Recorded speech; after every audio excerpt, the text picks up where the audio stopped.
Nitakwenda kuwasimulia visa vinavyoonyesha utukufu wa Yesu Kristo kupitia Qur'an takatifu na Biblia takatifu.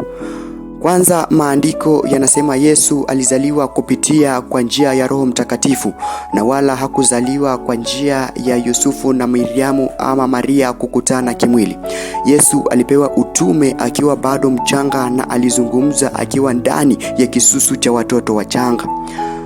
Hakuzungumza maneno ya hovyo tu, bali maneno aliyokuwa akiyazungumza yalikuwa maneno matakatifu sana.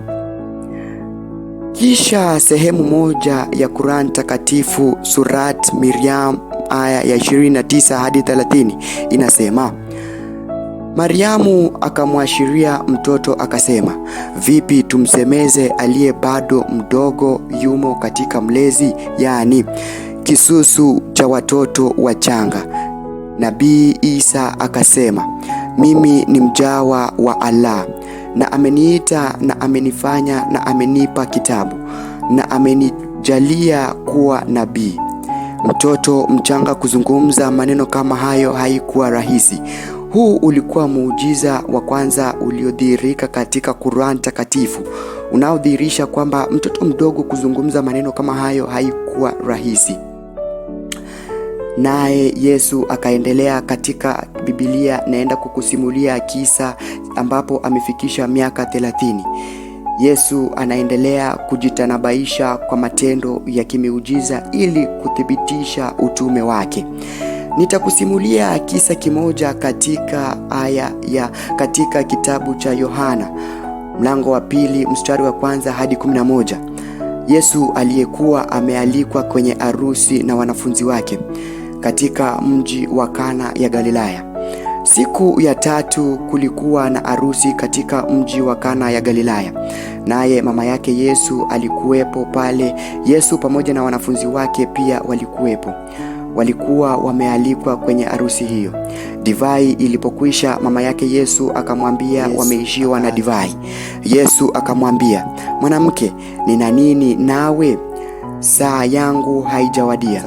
Mama yake akawaambia wale watumishi kwa ufasaha, lolote atakalo waambia fanyeni. Basi ilikuwepo mitungi 6 ya kuhifadhia maji iliyotengenezwa kwa mawe kwa ajili ya kujitakasa kwa desturi ya Kiyahudi. Kila mtungi ungeweza kuchukua vipipa 2 au 3. Yesu akawaambia wale watumishi, ijazeni hiyo mitungi maji. Nao wakaijaza ile mitungi mpaka ikajaa hadi juu. Kisha akawaambia, sasa choteni hayo maji kidogo mpelekeeni mkuu wa meza.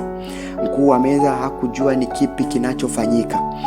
Mkuu wa meza hakujua divai ilikokuwa imetoka. Hivyo wakachota wakampelekea. Yule mkuu wa meza akayaonja yale maji ambayo yalikuwa yamebadilika na kuwa divai. Hakujua divai hiyo ilikokuwa imetoka, ingawa wale watumishi waliochota yale maji wao walifahamu vyema. Basi akamwita bwana harusi kando na akamwambia na kumuuliza, nikimnukuu maneno yake, watu wote hutoa kwanza divai nzuri, kisha huleta ile divai hafifu wageni wakisha kunywa vya kutosha. Lakini wewe umeiweka ile nzuri kupita zote. Mpaka sasa hukuleta divai nzuri. Nitakwambia, huu ndio ulikuwa muujiza wa kwanza Yesu aliyoufanya Kana ya Galilaya. Lakini huu ulikuwa muujiza ambao ulidhihirisha utukufu wa jina la Yesu Kristo. Hivyo Yesu alidhihirisha utukufu wake, nao wanafunzi wake wakamwamini.